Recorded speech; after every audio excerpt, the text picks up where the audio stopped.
Hello everyone. So our today's topic is income from salary. So what is salary? Salary is a remuneration which a employer gives to its employee for rendering his services. एक employer अपने employ को उसकी services के लिए जो remuneration पे करता है उसे हम सैलरी बोलते हैं. Salary means due salary means जो उसे मिलनी चाहिए salary, advance salary and arrears of salary. इन तीनों को जब हम ऐड करेंगे तो हमारी आ जाएगी salary. So due date of salary. There are some rules for salary, for the due date of salary. Government employees की सैलरी नेक्स्ट मंथ के फर्स्ट डे पे ड्यू होती है, एंड जो नॉन गवर्नमेंट एम्प्लॉयज़ होते हैं या फिर बैंक वाले एम्प्लॉयज़ होते हैं उनकी सैलरी करंट मंथ के लास्ट डे पे ड्यू होती है. Now allowances. Payment in cash made by the employer to his employee monthly other than the salary is called an allowance. There are three types of such allowance which are as under fully taxable allowance, partially exempted allowance and fully exempted allowance. Allowance होते क्या? कोई भी benefit in cash जो एक employ को देता है other than the salary, उसे हम कहते हैं अलाउंस. अलाउंस थ्री काइंड के होते हैं. फुली टैक्सेबल जो जिस पे फुल अमाउंट पे टैक्स लगता है, पार्शली एग्जेम्प्टेड अलाउंस जिसकी कुछ अमाउंट एग्जेम्प्ट होती है, और fully exempted allowance. So here are some name of fully taxable allowances, that is dearness allowance, dearness pay, city compensatory allowance, fixed medical allowance, tiffin allowance, servant allowance, non practising allowance, hill allowance, warden allowance, protector allowance, duplication allowance, overtime allowance, family allowance, rural allowance, telephone allowance, education allowance, dinner allowance, health allowance, holiday allowance and special allowance. These are the allowances which are fully taxable. Now partially exempted allowance. First is HRA, house rent allowance. If house is your own, अगर खुद का house है तो fully taxable होगी amount. If it is on lease और rent, अगर आपने rent पे लिया है घर तो actual HRA rent paid minus 10% of salary, 40% of salary, और in case of metro city 50% of salary exempt होगी विच एवर इज लेस. हम इन तीनों को लिखेंगे और जो अमाउंट आएगी उसे कंपेयर करेंगे, जो सबसे कम होगी वो एग्जेम्प्ट हो जाएगी आपकी अमाउंट. और इसमें सैलरी में हम फोर्थ थिंग कंसीडर करते हैं, that is basic salary, dearness allowance but which is a part of salary. अगर आपको डियरनेस अलाउंस दिया होगा और पार्ट ऑफ सैलरी नहीं लिखा तो आप उसे कंसीडर नहीं करोगे. Then dearness pay and fix commission on the sale. Here is one question related to house rent allowance. From the following information, compute the exempted amount of house rent allowance of Mr. Ram who resides in Kanpur. Salary per month, first house, second house, third house, 18,000, 12,000 and 6,000. HRA received per month, 2,100, 600 and 1,050. Rent paid per month, 1,500, 1,920 and 750. So, here is the solution. Computation of exempted amount of HRA. First, we will write down HRA received. On the first house, HRA received is 2,100, and in second house, HRA received is 600, and in third, HRA received 1,050. उसके बाद second case आता है rent paid minus 10% of salary. यहाँ पे हमें salary direct given है तो हमें कंप्यूट नहीं करनी पड़ेगी, बट अगर ये हमें डायरेक्ट गिवन नहीं होती फिर हम निकालते dearness allowance, dearness pay, fix commission charges plus basic salary. इन सबको ऐड करके हम सैलरी निकालते. बट यहाँ पे गिवन है तो रेंट पेड यहाँ पे गिवन है 1,500 में से हम 10% ऑफ सैलरी को माइनस करेंगे तो हमारा आएगा माइनस, नेगेटिव में आएगा तो हम यहाँ पे निल लिख देंगे. उसके बाद यहाँ पे आपको रेंट पेड गिवन है 1920 और इसका 40% आप निकालोगे और उसमें से माइनस करोगे, आपका आएगा 720। नाउ यहाँ पे आपको दिया हुआ है रेंट 750 और आप इसका अगर 10% लोगे आएगा 600। दोनों को माइनस करोगे, 600 में से 750 तो आपका आएगा 150। थर्ड केस 40% ऑफ सैलरी, यहाँ पे सीधा आप सैलरी का 40% लोगे। उसके बाद least of the above 3 is, इसमें से जो सबसे कम अमाउंट होगी वो आपकी एग्जेम्प्ट हो जाएगी। इसमें सबसे कम नील है, इसमें सबसे कम 600 है और इसमें सबसे कम 150 है। तो ये जो है वो एग्जेम्प्टेड अमाउंट आ गई। अब आप इसमें क्या करोगे, जितना भी आपको HRA रिसीव्ड हुआ है उसमें से आप ये एग्जेम्प्ट अमाउंट माइनस कर दोगे तो आपको टैक्सेबल अलाउंसेस मिल जाएंगे। नाउ एंटरटेनमेंट अलाउंस, ये सिर्फ गवर्नमेंट एम्प्लॉय को ही मिलता है। एक्चुअल एंटरटेनमेंट अलाउंस रिसीव्ड ₹5000 और 20% of salary whichever is less is exempted. इसमें भी हम सैलरी के 4 पार्ट्स करते हैं। Basic salary, dearness allowance part of salary, dearness pay and percent commission fixed on sale. जो आपकी फिक्स कमीशन होती है सेल पे वो डियरनेस पे, डियरनेस अलाउंस और बेसिक सैलरी मिलके सैलरी बनाते हैं और यहाँ पे और HRA दोनों में सेम सैलरी यूज़ होती है। Apart from HRA and entertainment allowance, there are some special allowances. Special allowances को सेक्शन 10 सबसेक्शन 14 में डिफाइन किया गया है। स्पेशल अलाउंस वो अलाउंस होते हैं जो एम्प्लॉय को कुछ स्पेसिफिक ड्यूटीज़ को परफॉर्म करने के लिए दिए जाते हैं। These are traveling allowance, daily allowance, conveyance allowance, helper allowance, academic allowance and uniform allowance. ये जितना अमाउंट स्पेशल अलाउंसेस का जितना अमाउंट हमने ओरिजिनली में एक्सपेंस किया है, खर्च कर दिया है, उसे हम एग्जेम्प्ट कर देते हैं और बाकी का जितना भी पोर्शन होता है वो टैक्सेबल हो जाता है। अगर पूरा का पूरा अलाउंस हमने खर्च कर दिया है उस स्पेसिफिक ड्यूटी को परफॉर्म करने में तो पूरा अमाउंट एग्जेम्प्ट होगा। Then special allowance to meet the personal expenses. अब पर्सनल एक्सपेंसेस को पूरा करने के लिए भी कुछ स्पेशल अलाउंस दिए जाते हैं, like tribal area allowance and remote area allowance. अगर किसी भी पर्सन को ट्राइबल एरिया अलाउंस या फिर रिमोट एरिया अलाउंस के नाम से कुछ भी अमाउंट मिल रहा है तो उसमें से हम 200 रुपीज़ पर मंथ एग्जेम्प्ट करेंगे। Then next is hill area compensatory allowance. अगर इस नेम से कोई भी अलाउंस मिल रहा है तो उसमें से 300 रुपीज़ पर मंथ एग्जेम्प्ट होगा। Then any allowance granted to an employee working in any transport system.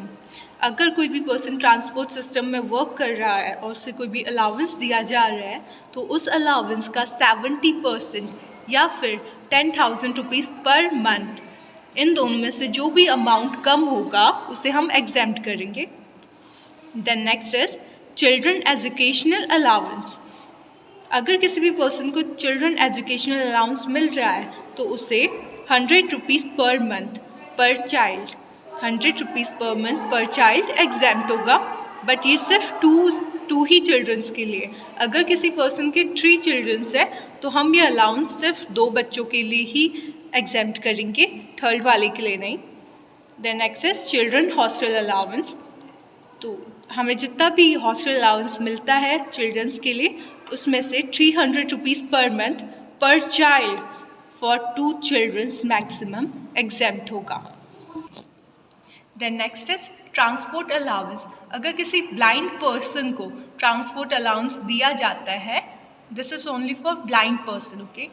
किसी ब्लाइंड या फिर हैंडीकैप पर्सन को ट्रांसपोर्ट अलाउंस दिया जाता है तो उसका 3200 रुपीज़ पर मंथ एग्जेम्प्ट होगा।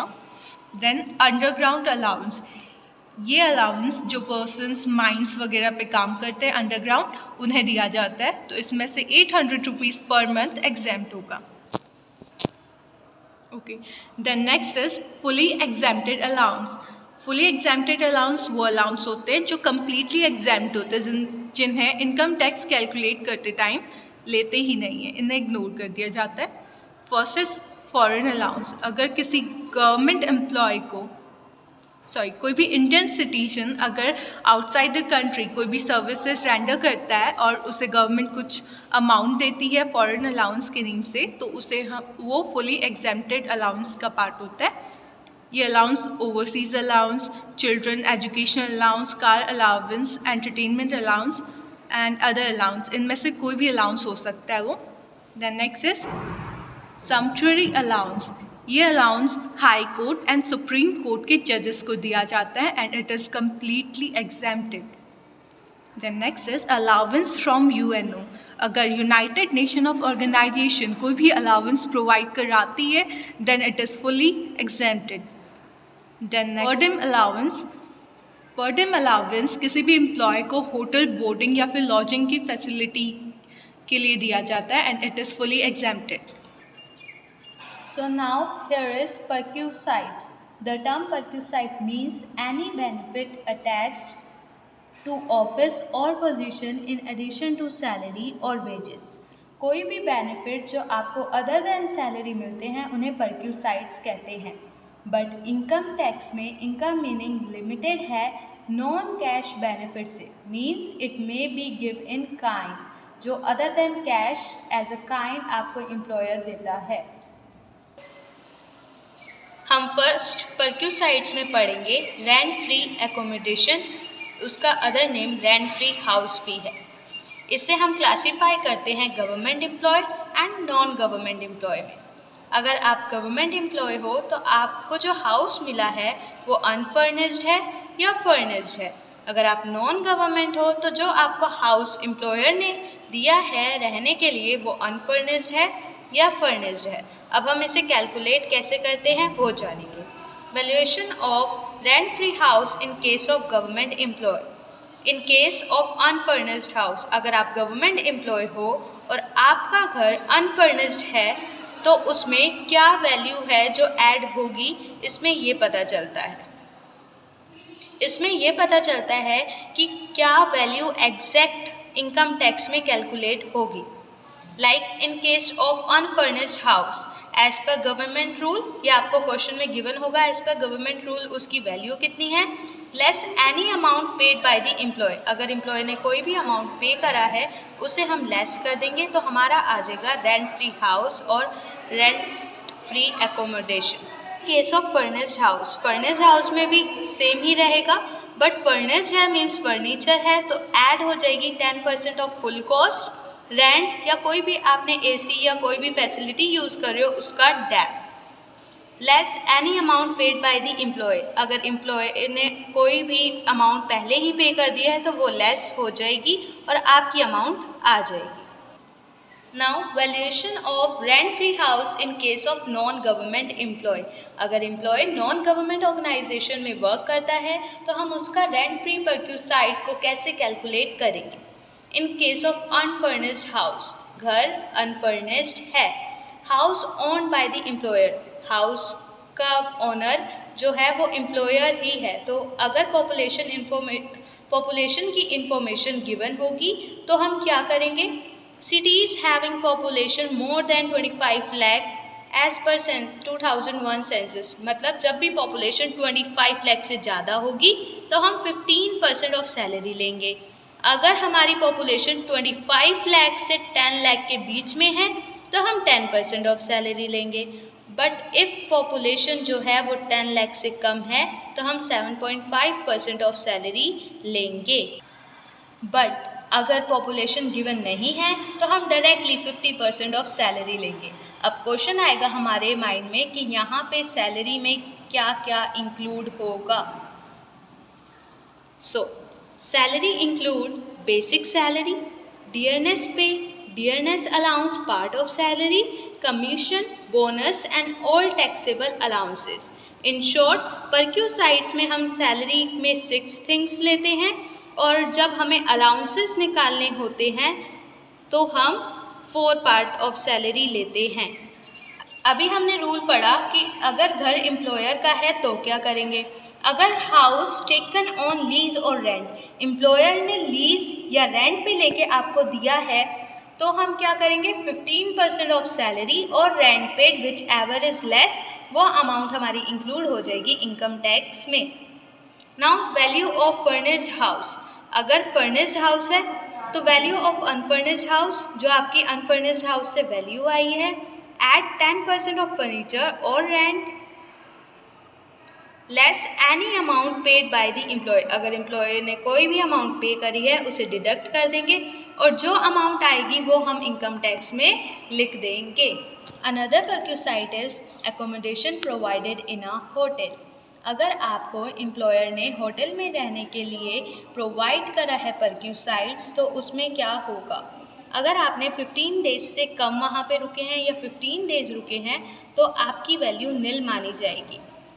बट अगर 15 डेज से ज़्यादा है तो value shall be taken 24% of salary और रेंट पेड इन 2 डेज, या तो 24% ऑफ सैलरी या आपने जितना भी रेंट पे करा है, रेंट पे आपने पर डे का होटल में होता है तो इन 2 डेज कर देंगे जितने दिन आप वहाँ पे रुके हो, विच एवर इज़ लेस, वो हमारी जो वैल्यू निकल के आएगी वो कैलकुलेशन में इंक्लूड हो जाएगी। एज सेम सैलरी पर्क्यूसाइड्स में 6 पार्ट्स होते हैं सैलरी के, like basic salary, dearness pay, dearness allowances, part of salary, commission, bonus and all taxable allowances. Now third perquisite is car, अगर आपको एम्प्लॉयर ने कार दी है तो आप उसकी वैल्यूएशन कैसे करोगे।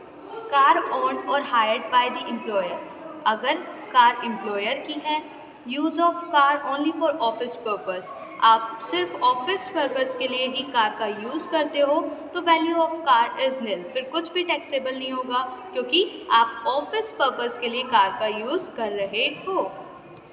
But if car owned by the employer, employer की है लेकिन use of car only for private purpose, आप सिर्फ अपने प्राइवेटली उसे यूज़ कर रहे हो, अपने आने जाने के लिए यूज़ कर रहे हो, तो हमें वैल्यू ऑफ कार निकालनी पड़ेगी और टैक्स देना पड़ेगा। कैसे निकालेंगे, ऑल दी रनिंग एक्सपेंसेस आपको क्वेश्चन में गिवन होंगे at chauffeur salary, chauffeur here means driver, driver अगर आपको मिला है उसकी सैलरी भी ऐड होगी। एट डेप्रिसिएशन 10%, आपको कार पे 10% डैप भी लगाना होगा। Less any amount paid by the employee, अगर कोई भी एम्प्लॉय ने आपकी अमाउंट पे कर रखी है वो डिडक्ट हो जाएगा और वैल्यू ऑफ कार कैलकुलेट हो जाएगी। Car taken on lease and use for only private purpose, lease पे लेके एम्प्लॉयर ने आपको प्राइवेट पर्पस के यूज़ के लिए दी है तो इसमें डैप नहीं आएगा। Value of car all running expenses at chauffeur salary means driver salary less any amount paid by the employ and value of car हमारी आ जाएगी। Now partially use of car, अगर आप कार का यूज़ दोनों पर्पज़ के लिए use करते हो, private plus office. Car owned और हायर बाय द एम्प्लॉयर, अगर कार जो है वो एम्प्लॉयर की है, then all expenses paid by the employer, अगर सारे एक्सपेंसेस जो हैं वो एम्प्लॉयर पेड कर रहा है या पर्सनल एक्सपेंसेस पेड कर रहा है एम्प्लॉय, अपने पर्सनल एक्सपेंसेस एम्प्लॉय पेड कर रहा है या सारे एम्प्लॉयर कर रहा है, एम्प्लॉयर प्राइवेट भी और ऑफिशियल भी, तो हम क्या लेंगे, स्मॉल कार, स्मॉल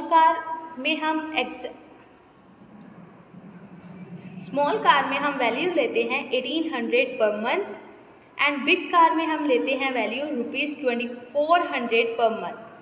एंड अगर एम्प्लॉय पे कर रहा है पर्सनल एक्सपेंसेस खुद से तो स्मॉल कार की वैल्यू होती है 600 per month and big car की होती है 900 पर मंथ।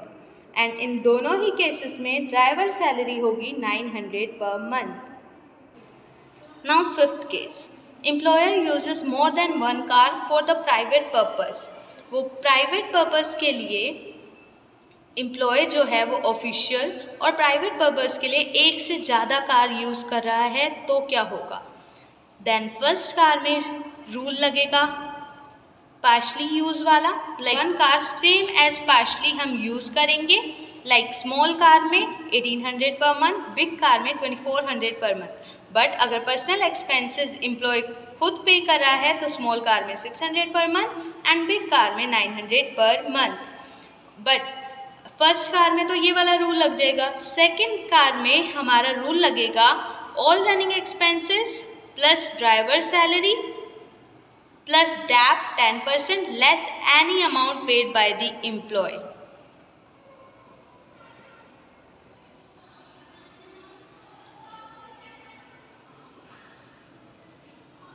और हमारी वैल्यू ऑफ कार आ जाएगी। अगर एम्प्लॉयर एम्प्लॉय को गैस की फैसिलिटी दे रहा है, इलेक्ट्रिसिटी की या फिर वाटर की फैसिलिटी दे रहा है, तो इसकी वैल्यू ऑन कॉस्ट ही आएगी। मींस जो इसकी ओरिजिनल वैल्यू दी गई है फैसिलिटी की, वही हम इनकम टैक्स में इंक्लूड करेंगे। देन अगर स्वीपर की, गार्डनर की या फिर वॉचमैन की या फिर पीए की कोई भी फैसिलिटी दे रहा है, तो उसकी वैल्यू भी ऑन कॉस्ट आएगी multiply by 12 means 12 okay. Then educational facility, allowance में तो हमने पढ़ा था कि एजुकेशनल अलाउंस मिल रहा है, मीन्स पैसे मिल रहे हैं, बट यहाँ पे फैसिलिटी मिल रही है एजुकेशन की। तो अगर इस पर्क्यूसाइट की वैल्यू 1000 रुपीज़ पर मंथ से कम है तो हमारी वैल्यू निल आएगी। बट अगर 1000 से ज़्यादा है तो हमारी कंप्लीट वैल्यू टैक्सेबल हो जाएगी, और ये सभी चिल्ड्रंस के लिए। अलाउंस के केस में ओनली 2 चिल्ड्रंस एंड पर्क्यूसाइट के केस में सभी चिल्ड्रंस के लिए टैक्सेबल हो जाएगी। देन अगर कोई भी ट्रैवलिंग फैसिलिटी दे रहा है तो उस ट्रैवलिंग फैसिलिटी की ओरिजिनल जो कॉस्ट है, अगर एम्प्लॉय अपनी खुद के पैसों से वो ट्रैवल करता किसी और कंपनी से, तो उसकी क्या वैल्यू होती, उसकी क्या कॉस्ट होती, वो हम टैक्सेबल कर लेंगे। देन कंसेशनल लोन्स, अगर 20,000 से कम कोई लोन दिया जा रहा है कंपनी से एम्प्लॉयर से एम्प्लॉय को, तो हमारा निल होगी उसकी वैल्यू। बट अगर 20,000 से ज़्यादा है तो वो टैक्सेबल हो जाएगा।